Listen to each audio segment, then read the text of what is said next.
자, 수가성 여인 두 번째 시간입니다. 오늘 본문도 예수님과 수가성 여인의 대화 내용입니다. 자, 오늘 본문은 아니지만 지난주 예수님께서 하셨던 말씀 우리 13절, 14절을 다시 한번 읽고 가겠습니다. 우리 13절, 14절입니다. 다 같이 읽겠습니다. 예수께서 대답하여 이르시되 이 물을 마시는 자마다 다시 목마르려니와 내가 주는 물을 마시는 자는 영원히 목마르지 아니하리니 내가 주는 물은 그 속에서 영생하도록 솟아나는 샘물이 되리라. 아멘. 예수님께서는요, 당신이 주는 물을 마시는 자는 영원히 목마르지 아니한다고 말씀을 하셨죠. 이 말씀을 듣고 수가성 여인은 예수님께 이런 부탁을 합니다. 우리 15절을 볼까요? 우리 다 같이 읽겠습니다. 여자가 이르되 주여 그런 물을 내게 주사 목마르지도 않고 또 여기 물 기르러 오지도 않게 하옵소서. 아멘. 자, 무슨 부탁이느냐? 영원히 목마르지 않는 물이 있다면 자기에게 달라는 겁니다. 수가성 여인이 이렇게 부탁했다는 것은요, 아직까지 예수님께서 말씀하신 생수가 무엇을 의미하는지 이해하지 못했다는 거예요. 그러니 여전히 그녀는요, 자신의 불편함을 해결해 줄 수 있는 눈에 보이는 물만을 요구하고 있는 것입니다. 다시는 갈증이 나지 않게 되어 물을 기르러 우물까지 오는 수고를 하지 않게 해달라고 지금 예수님께 부탁을 하고 있습니다. 자, 제3자의 입장에서 볼 때 수가성 여인의 모습이 참 답답해 보이죠? 하지만 우리 또한 하나님의 진리의 말씀을 깨닫지 못하면 수가성 여인처럼 예수님께 나와서 눈에 보이는 것만 요구만 하게 됩니다. 자, 오늘날 많은 성도들을 보세요. 하나같이 자신의 소원과 바람이 중심이 되는 기도를 드립니다. 자신의 소원과 바람은 모두 이 땅의 것들이에요. 그렇다고 제가 지금 말하는 것은 그것을 기도하지 말라는 소리가 아닙니다. 우리는 기도할 때 우리의 소원과 바람도 반드시 기도해야 합니다. 저도 그렇게 기도해요. 그리고 여러분들을 위해서 늘 그렇게 기도합니다. 이것은 지극히 정상입니다. 하지만 그것이 우선이 되고 먼저가 되면 안 된다는 말씀입니다. 왜냐하면 우리에게 더 중요한 것이 있기 때문이에요. 그것이 무엇이냐? 우리 마태복음 6장 33절을 볼까요? 마태복음 6장 33절입니다. 우리 다 같이 읽겠습니다. 그런즉 너희는 먼저 그의 나라와 그의 의를 구하라. 그리하면 이 모든 것을 너희에게 더하시리라. 아멘. 자, 우리가 먼저 구해야 될 것이 뭐예요? 그의 나라와 그의 의입니다. 자, 하나님의 나라가 이 땅에 임하도록 하나님의 의가 이 땅에 나타나도록 기도해야 한다는 겁니다. 그 다음이 우리의 소원과 바람을 기도하는 겁니다. 그런데 오늘날 성도들의 기도의 순서를 보면 순서가 완전히 바뀌었어요. 잘못된 기도를 하고 있다는 겁니다. 수가성 여인의 모습이 우리의 모습이에요. 그렇기 때문에 올바른 기도를 하기 위해서는요, 먼저 우리가 진리의 말씀을 깨닫는 것이 무엇보다 중요합니다. 그래야 우리는요, 육적인 그리스도인에 머무르지 않고 영적 그리스도인으로 발전하게 된다는 거예요. 계속 젖먹는 신앙에 머무르지 않고 딱딱한 것을 먹는 든든한 그리스도인으로 발전한다는 사실입니다. 자, 이에 수가성 여인의 말을 듣고 예수님께서는요, 갑자기 뚱딴지 같은 소리를 해요. 어떤 뚱딴지 같은 소리를 하느냐? 우리 16절을 볼까요? 우리 다 같이 읽겠습니다. 이르시되 가서 내 남편을 불러오라. 아멘. 자, 수가성 여인의 입장에서 보면 예수님의 이 명목은 뚱딴지 같은 소리예요. 전혀 주제가 딴 데로 흘러가버린 겁니다. 근데 아니에요. 이것은요, 수가성 여인에게 꼭 필요한 가정이었습니다. 수가성 여인은요, 자신의 부끄러운 과거로 인해 사람들이 다니지 않는 시간에만 물을 기르러 왔습니다. 그래서 자신의 처지와 수고를 면하기 위해 예수님께 영원히 목마르지 않는 물을 달라고 한 것이죠. 그러나 예수님께서 수가성 여인에게 주고자 하시는 물은 그런 물이 아니었습니다. 그것은 영적인 갈증을 해소시켜 줄 구원의 생수였다라는 거예요. 그래서 예수님께서는요, 수가성 여인으로 하여금 당신을 신뢰하기 위해서 그녀의 가장 민감한 부분, 가장 숨기고 싶은 부분을 둘추어 내어버린 겁니다. 그런데 그게 끝이 아니에요. 그때부터 예수님은요, 그 부분을 들춰내서 수가성 여인을 치료하기 시작합니다. 여러분, 예수님은요, 우리를 위해 이 세상에 오신 가장 유능한 의원이십니다. 예수님은요, 인간의 육신의 질병만 치료하시는 분이 아니라 영적인 영혼도 치료하는 분인 줄 믿으시길 바랍니다. 그러니 예수님께 우리의 상처와 아픔을 드러내신다면, 예수님께서 우리의 상처와 아픔을 드러내신다면 거부하지 말고 도망가지 말고 오히려 상처와 아픔을 모두 하는 주님께 맡기시길 바랍니다. 예수님만이요 우리의 상처와 아픔을 완벽하게 치료할 수 있다는 사실이에요. 하지만 수가성 여인은 어떻게 반응을 하죠? 남편이 없다고 둘러대죠. 무슨 의미냐? 한마디로 이 감추어진 사실을 밝히고 싶지 않다는 겁니다. 자신의 상처와 과거를 숨기고 싶다라는 거예요. 이게 인간입니다. 누구든 다 한 가지씩 들춰내고 싶지 않은 일들이 있어요. 그런데 예수님께서 그것을 들춰냈는데 이 여자는 더 꽁꽁 그것을 숨기고 있다라는 겁니다. 이에 예수님께서 남편이 없다 둘러대시는 수가성 여인을 나무라지 않죠. 그리고 그 말이 옳다고 인정해 줍니다. 그 의미는 수가성 여인이 그렇게 대답한 것을 이해해 주신다라는 거예요. 우리 17절 18절을 보겠습니다. 우리 다 같이 읽겠습니다. 여자가 대답하여 이르되 나는 남편이 없나이다. 예수께서 이르시되 내가 남편이 없다 하는 말이 옳도다. 너에게 남편이 5이 있었고 지금 있는 자도 내 남편이 아니니 내 말이 참되도다. 아멘. 자, 사실 수가성 여인에게는 5번의 이혼 경력이 있었습니다. 그리고 지금은 6번째 남자와 살고 있어요. 자, 우리는 이 대목에서 이전까지 알고 있었던 수가성 여인에 대한 선입견을 버리셔야 돼요. 어떤 선입견을 버리셔야 하느냐면 남편을 5번이나 갈아치운 여자라는 선입견을 버리셔야 돼요. 저도 오늘 본문을 다룬 책, 송병주 목사님이 쓴 오후 5시 온 사람이라는 책을 보기 전에는 이렇게 생각했습니다. 그 책에서 송병주 목사님은요, 수가성 여인을 더러운 여자라는 관점보다는 상처받고 짓밟힌 여인이라는 여자라는 관점에서 이해한다고 말하고 있습니다. 왜냐하면 당시 유다 사회는요, 지극히 남성 중심의 사회였기 때문이에요. 당시 유대 사회는요, 남성 중심의 사회였기 때문에 여성에게 주어지는 사회의 불이익은 상당했습니다. 그런 사회에서 여자가 남편을 5명이나 바꿀 수 있을까요? 당시 유대 사회는요, 한국의 조선시대와 비슷한 남성 중심적 사회였다고 생각하시면 됩니다. 그러니 사회에서 여성이 이혼의 주체가 될 수 없었어요. 당시 유대 사회에서는요, 항상 이혼 당하는 대상은 누구였을까요? 남자가 아니라 여자예요. 남편이 이 여자 저 여자 만나고 다녀도 여자 입장에서는요, 어떤 말을 할 수 없는 입장이었습니다. 또 여자는 경제적 행위를 할 수 없고 상속권도 제대로 갖추지 못했기 때문에 여자가 이혼을 요구하는 행위는 자살 행위와 마찬가지예요. 그러니 주도적으로 남편을 5명이나 바꿨다라는 것은 불가능하다라는 겁니다. 또 유대사회에서는요, 이혼은 남자가 결정을 합니다. 모세의 법을 악용한 남자들이 이미 이혼 증서만 작성하면 쉽게 아내를 버릴 수 있었다고 합니다. 남자들의 자의적인 판단에 의해서 쉽게 시행된 이혼이 그 당시 여성의 삶에 얼마나 폭력적으로 행해졌는지 모릅니다. 당대 최고의 율법 학자로 존경받던 유대인 랍비 할렐은요, 이혼 규정에 대해서 이렇게 가르쳤다고 합니다. 만약 당신의 아내가 집을 너무 더럽게 하거나 요리도 하지 않고 설거지도 하지 않거나 당신이 집에 들어왔을 때 밝게 울지 않거나 다른 여성이 아내보다 더 좋아 보이면 이혼 증서를 쓸 수 있다. 여기서 집 더러우신 분들 많으시죠? 저희 집을 포함해서 모든 분들. 예.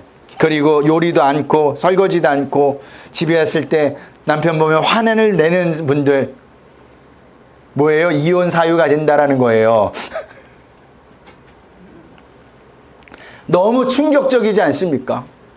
이런 이유들 때문에 작성된 이혼 증서 한 장만 있으면 바로 내버려지는 것이 그 당시 여자들의 상황이었다는 거예요. 죽을 죄를 지은 것도 아니고 성실하지 못한 것도 아닌데 단지 남자의 기분에 따라 헌신짝처럼 버림받을 수 있는 것이 당시 여자의 입장이었다는 겁니다. 그러니까 수가성 여인은 남성 중심의 사회에서 5명의 남자에게 버림받고 짓밟힌 불쌍한 여인이었다고 해야 옳다라는 거예요. 그리고 수가성 여인이 예수님께 나는 남편이 없나이다 라고 한 것을 볼 때 지금 함께 살고 있는 남편에게도 언제 버림을 받을지 알 수 없는 상황이었기 때문에 그렇게 말했다라는 거예요. 그런 상황에 처한 수가성 여인을 이해해 준 사람이 누가 있었을까요? 수가성 여인을 누군가가 이해해 줬다면 아마 사람들의 눈을 피해 대낮에 물을 기르러 오지 않았을 겁니다. 그러니까 누구도 수가성 여인을 이해해 주지 않았다라는 겁니다. 같은 입장에 있는 여자들도 마찬가지예요. 하지만 예수님은 다른 사람과 달리 수가성 여인의 모든 상황을 이해하시고 내 말이 참되도다라고 하신 것입니다. 얼마나 그 말이 수가성 여인에게 위로가 되었을까? 나 혼자인 것 같은 이 세상에서 누군가가 자신의 처지와 상황을 알아준다는 것은 굉장히 위로가 됩니다. 그런데 이것을 예수님에게 누가 말해준 것도 아니에요. 그러면 어떻게 하셨을까? 예수님이기 때문에 아시는 겁니다. 여러분, 우리가 믿고 있는 예수님은요, 모르시는 것이 없어요. 요한복음 1장에서도 나다나엘을 부를 때 어떤 말씀하시죠? 내가 너를 무화과나무 아래에서 보았다고 하지 않았습니까? 그 의미는 예수님은 모든 것을 아신다라는 겁니다. 이것이 우리에게 얼마나 힘이 되는지 모릅니다. 예수님은요, 수가성 여인의 모든 것을 아셨던 것처럼 저와 여러분의 모든 사정, 무엇 때문에 힘든지, 무엇 때문에 괴로워하는지, 무엇 때문에 지금 이 상황에 처해 있는지 말을 하지 않아도 아신다라는 사실이에요. 그러므로 우리가 다른 곳에 가서 하소연하거나 넋두리 하지 마시고 오히려 그 시간에 예수님께 나와 기도하시길 바랍니다. 그러면 예수님께서 위로해 주시고요, 우리에게 가장 좋은 길로 인도해 주신다라는 겁니다. 한마디로 날마다 예배하시라는 거예요. 날마다 기도하시라는 겁니다. 자, 예수님께서 내 말이 참되도다 라고 말씀하시자 수가성 여인은 어떻게 대답을 하죠? 우리 19절을 보겠습니다. 우리 다 같이 읽겠습니다. 여자가 이르되 주여 내가 보니 선지자로소이다. 아멘. 자, 수가성 여인은 왜 이런 고백을 하였을까? 자신이 말하지도 않는 것도 또한 자신의 마음도 예수님께서 정확히 꿰뚫어 보고 계셨기 때문이에요.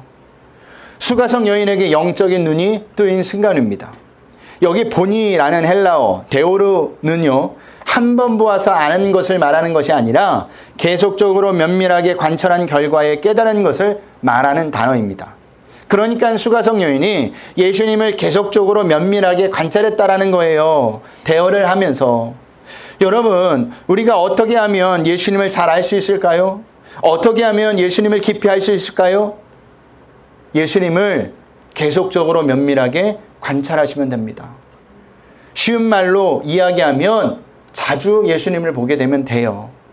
자주 본다는 것은요, 우리가 수시로 기도한다는 것이고, 면밀하게 관찰한다는 것은 예수님에 관한 말씀을 집중해서 날마다 본다는 겁니다. 그러니까 예수님을 잘 알고 깊이 알려면 말씀과 기도를 쉬지 말라는 거예요. 어제 이제 교사 강습회 때문에 서산에 내려가게 되었습니다. 네, 내려가는 중에 저만 간 게 아니라 지방의 다른 목사님들도 또한 성도들도 함께 갔는데 어떤 성도님이 그런 이야기를 하더라고요. 목사님이 몇 주간에 걸쳐 파워포인트를 배웠다고 합니다. 그런데 지금은 알 것 같다고 이야기해요. 막 이야기하는데 옆에 어느 한 집사님이 목사님에게 찬물을 확 끼얹는 거예요. 어떤 찬물을 끼얹느냐? 목사님 지금 배워도 소용이 없습니다. 왜요? 집사님이 이랬더니 써먹지 않으면 다 까먹어요. 저도 그 자격증이 있는데 무슨 자격증이 있나 봐요. 그거에 관한 있는데 지금 뭐가 뭔지 하나도 모르겠어요. 안 써먹으니까. 마찬가지예요. 우리가 예수님을 안다고 이야기하죠. 예전에 예수님을 만났다고 이야기합니다. 내가 말씀에 대해서 들었다고 이야기합니다. 그런데 그것을 날마다 계속 면밀히 관찰하지 않으면, 예수님을 만나지 않으면 우리는 예수님에 대해서 몰라질 수밖에 없는 겁니다. 여러분, 예수님을 많이 알아야, 예수님을 자세히 알아야, 예수님이 어떤 분인지를 알아야 우리에게 근심 걱정이 사라져요.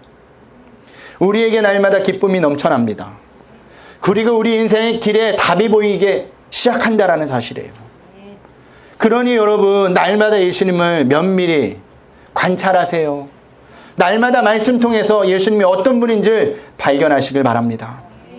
자, 수가성 여인은요, 자신의 처지에 대해서 정확히 알고 계신 예수님께 당신은 선지자라고 하면서 자신이 평소에 궁금해하고 있었던 것을 물어보죠. 우리 20절을 보겠습니다. 오늘 본문 20절입니다. 다 같이 읽겠습니다. 우리 조상들은 이 산에서 예배하였는데 당신들의 말은 예배할 곳이 예루살렘에 있다더이다. 아멘. 자, 여기서 말하는 산은 어떤 산이냐? 그리심 산을 이야기합니다. 자, 사마리아 사람들은요, 남유다 사람들이 자신들을 짐승 취급하면서 예루살렘 성전에 접근을 하지 못하게 하자 그리심산에다가 성전을 짓고 그곳에서 제사를 드리기 시작했습니다. 그리고 그리심산에 있는 성전이야말로 진짜 자기네 성전, 하나님께서 말씀하신 성전이라고 우깁니다. 사마리아 사람들이 그리심산이 진짜 하나님의 지정하신 성전, 예배의 장소라고 우기게 된 배경은 창세기 12장에서 찾아볼 수가 있는데, 아브라함이 갈대아 우르를 떠나 하늘을 거쳐 가나안 땅으로 들어가는 장면이 나오죠. 그때 하나님께서 아브라함에게 나타나셔서 그곳이 내 자손에게 주리라고 한 땅이라고 하는 겁니다.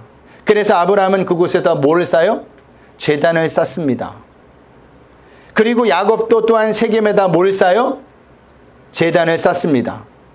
그리고 이스라엘이 여리고가 무너진 후 가나안 땅에 들어가 치른 첫 번째 아이성 전쟁에서 이긴 뒤 또 그 장소에다가 제단을 쌓습니다. 다 같은 장소예요. 네. 사마리아 사람들은요, 여호수아가 아이성을 점령하고 가나안에서 처음 제사를 드린 곳이 사마리아에 있는 그리심 산이고, 예루살렘에 지어진 성전은 그로부터 500년이 지난 솔로몬 때이므로 이 제단이 맞다고 우기고 있는 겁니다. 그러나 성경은요, 사마리아 땅에 지어진 제단을 인정하지 않아요. 그 대신 하나님이 아닌 금송아지 우상을 섬기던 곳이라고 알려주기도 합니다. 어떻게 그것이 금송아지 우상을 섬기는 곳이 되었을까? 솔로몬의 신하였던 여로보암은요, 솔로몬이 성전을 짓느라 세금을 많이 거두어서 백성들을 동원하는 것에 대한 불만을 부추겨 유다 지파와 베냐민 지파를 뺀 나머지 10지파를 규합하여 북이스라엘을 세우게 됩니다. 그리고 북이스라엘의 백성이 제사를 드리기 위해 남유다의 예루살렘으로 가는 것을 못마땅하게 여겨 북이스라엘의 베델과 단에 금송아지를 만들어 놓아요.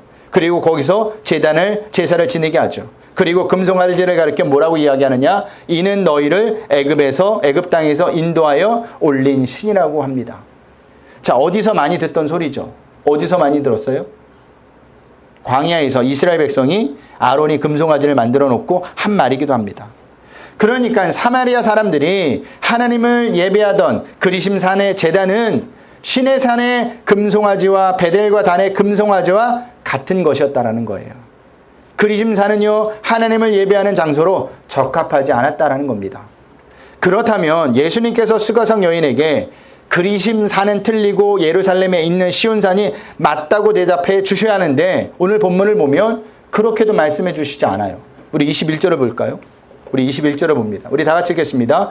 예수께서 이르시되 여자여 내 말을 믿으라. 이 산에서도 말고 예루살렘에서도 말고 너희가 아버지께 예배할 때가 이르리라. 아멘. 자, 예수님은 그리심산도 예루살렘이 있는 시온산도 아니다라고 하시죠. 물론 예루살렘에서 제사는 하나님께서 지정해 주신 제사입니다. 그러나 그 제사는요, 진정한 제물이시며 제사장이신 예수님으로 말미암게 될 구원을 상징하는 것이었어요. 그럼에도 이스라엘 백성은요, 진정한 제물이시며 제사장이신 예수님을 어떻게 해요? 거부합니다. 그리고 자신들의 종교 행위를 의지하게 되죠. 그래서 예수님께서 예루살렘에서도 말고 라고 말씀하신 겁니다. 또한 하나님께서도요, 구약의 가장 마지막 성경 어디예요? 말라기서에서 통해서도 누가 이 성전을 문 좀 닫아달라고 부탁하신 것을 보면 그것 또한 하나님이 원하시는 장소가 아니었다라는 겁니다.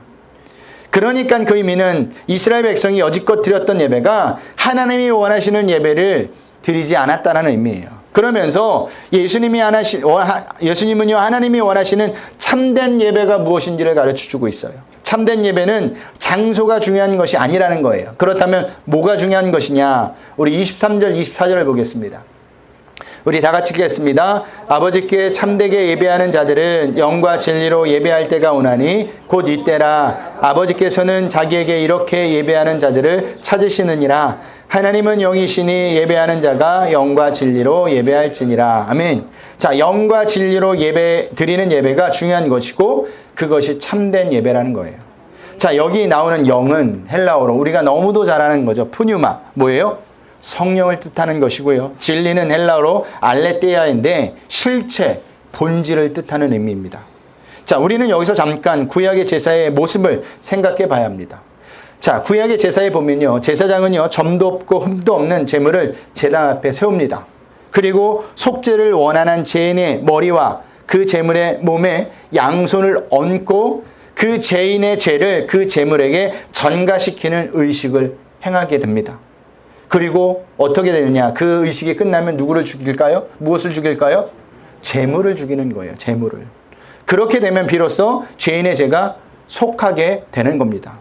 그런데 이 모습은요, 하나님의 백성들의 죄를 위해 하나님께서 제물로 드리신 예수님의 사역을 구약의 제사에서 모형과 그림자로 보여준 거예요. 그래서 우리가 요한복음 1장에서도 세례요한이 예수님을 보고 뭐라고 해요? 보라, 세상 죄를 지고 가는 하나님의 어린 양이로다라고 고백을 한 것이고 예수님도 자신을 진리라고 말씀한 겁니다. 요한복음 14장 6절입니다. 이것은 오래 가기 전에 꼭 외우셔야 돼요. 우리 다 같이 읽겠습니다. 예수께서 이르시되 내가 곧 길이요 진리요 생명이니 나로 말미암지 않고는 아버지께로 올 자가 없느니라. 아멘. 자, 그러니까 진리로 예배한다라는 것은요, 이제 실체이신 예수님을 제물로 바치는 예배를 해야 한다라는 뜻이에요. 그렇다면 우리가 여기서 이런 질문을 할 수 있어야 합니다. 그러면 우리가 어떻게 예수님을 제물로 바칠 수 있을까? 없어요. 솔직히 없어요. 그러면 어떻게 되느냐? 우리가 여기서 알아야 할 것은요, 그 제물은 우리가 준비하는 것이 아니라 하나님이 준비해 주시는 거라는 겁니다. 그러면 우리가 실체이신 예수님을 제물로 바치는 예배를 해야 한다는 것은 무슨 의미냐? 그 말은 예수님께서 제물로 바쳐지고 우리를 구원하셨으므로 우리는 구원받은 자답게 삶을 살아내라는 뜻이에요. 어떻게 해요? 예수님의 삶을 닮은 성품으로 순종의 제사를 하나님 앞에 제물로 올려드려야 한다는 겁니다. 그것이 진리로 드리는 예배예요. 왜냐하면 내가 예수님과 함께 죽고 다시 살았으므로 이제 내가 주인이 아니에요. 누가 주인이에요? 예수님이 주인이에요. 그러니까 그 예수님이 드려진 예물이라는 겁니다. 그러니까 우리는 그 삶이 당연적으로 나와야 한다는 거예요. 그러면 예수님은 어떤 삶을 사셨느냐? 우리 빌립보서 2장 5절에서 8절을 볼까요? 우리 다 같이 읽겠습니다. 너희 안에 시작. 너희 안에 이 마음을 품으라. 곧 그리스도의 예수의 마음이니 그는 근본 하나님의 본체시나 하나님과 동등됨을 취할 것으로 여기지 아니하시고 오히려 자기를 비어 종의 형체를 가지사 사람들과 같이 되셨고 사람들의 모양으로 나타나사 자기를 낮추시고 죽기까지 복종하셨으니 곧 십자가에 죽으심이라. 아멘. 죽기까지 순종하는 삶을 사셨다라는 거예요. 그것이 하나님께서 기뻐하시는 것이었다는 겁니다. 그러니까 우리 또한 예수님의 삶을 닮아 죽기까지 순종하는 삶을 살아내셔야 하는 겁니다. 무엇을 붙들고요? 말씀을 붙들고. 그것이 바로 하나님께서 기뻐하시는 영과 진리로 드리는 예배예요. 지금 제가 여러분들에게 제물이 되는 삶을 내놓으라고 강요하는 것이 아니에요. 실제이신 예수님이 제물로 바쳐짐으로 말미암아 거듭나게 된 성도들은요, 반드시 그 예수님의 삶을 살게 되어 있다라는 사실을 말하고 있는 겁니다. 여러분, 내가 주인이 아닌 다른 사람이 주인이라면, 나의 주인이라면, 내가 종이라면 어떻게 움직여야 되느냐? 당연히 그 주인이 원하시는 대로 움직여야 한다는 겁니다. 이게 어떻게 가능하냐면 더 이상 내가 나의 주인이 아니고 예수님이 나의 주인이기 때문입니다. 그래서 예수님이 나의 주인이라면 반드시 나의 주인이신 예수님의 삶이 나타나게 되어 있는 겁니다. 이것이 영과 진리로 예배한다라는 뜻이에요. 이런 자들은요, 자기 기분이 조금 나쁘다고, 몸이 조금 피곤하다고 해서 하나님을 예배하는 시간을 놓치지 않습니다. 자신의 기분과 감정에 좌지우지 되지도 않아요. 왜냐하면 우리 예배는 우리 주인이신 예수님에 의해 하나님께 드려지는 예배이기 때문입니다. 그렇다면 우리는 예배 때 무엇을 가지고 나와야 되느냐? 대속제물이신 예수님을 가지고 나와야 합니다. 그런데 그 예수님을 누가 대속제물로 준비하셨다고 했죠? 하나님이 준비하셨다고 해요. 그러니까 우리가 가지고 나올 것은요, 하나님께서 우리를 대신하여 예수님을 대속제물로 드리셨다는 사실을 믿는 믿음을 하나님께 가지고 나오면 되는 겁니다. 아브라함이 이삭을 바치라고 했을 때 거부하지 않고 이삭을 모리아산까지 끌고 가서 결박하여 죽이려고 할 그 믿음까지 가야 한다는 거예요. 그때 그 제물은 누가 준비하셨죠? 하나님이 뭘 준비하셨어요? 슈플에 걸린 양을 준비하셨다라는 사실입니다. 한마디로 그 은혜에 대한 감사한 믿음으로 예배에 나오셔야 돼요. 그것이 영과 진리로 드리는 예배입니다. 우리가 예배를 드릴 수 있는 자격은 우리에겐 없어요. 하나님께서 허락하셨고 하나님께서 만들어 주셨기 때문에 우리가 이 자리에 있는 겁니다. 그런데요, 중요한 것은 우리 인생이 이것으로 끝나지 않는다는 겁니다. 하나님이 반드시 우리의 인생을 책임져 주시래요. 성경은요, 당신의 백성들이 당신의 말씀대로 삶을 살 때 분명히 책임져 주는 인생을 살게 하셨습니다. 어떤 힘든가 어려움이 있다 할지라도 우리가 그 삶을 붙잡고 있으면 사실 그것이 힘들고 나의 망함으로 가는 것 같이 보여도 결국에는 승리케 하시는 분이 하나님이셨다는 사실이에요.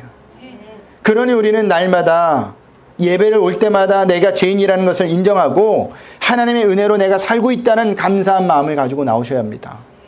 그리고 그렇게 나오셨다면 잘하고 나오신 거예요. 그게 영과 진리로 예배를 드리는 자의 모습입니다. 그러므로 한 주간도 영과 진리로 예배드리는 자가 되시길 바랍니다. 내 힘으로 되지 않아요. 하나님 앞에 기도하세요. 날마다 말씀 통해서 진리를 발견하세요. 그러면 감사한 마음이 분명히 들 것이고 그 감사한 마음 때문에 우리가 하나님께 기도하는 것이, 예배하는 것이 당연한 것을 받아들이게 된다는 사실입니다. 이것을 꼭 기억하셔서 한 주간도 영과 진리로 예배드리는 저와 여러분들이 되시길 주님의 이름으로 부탁드리겠습니다.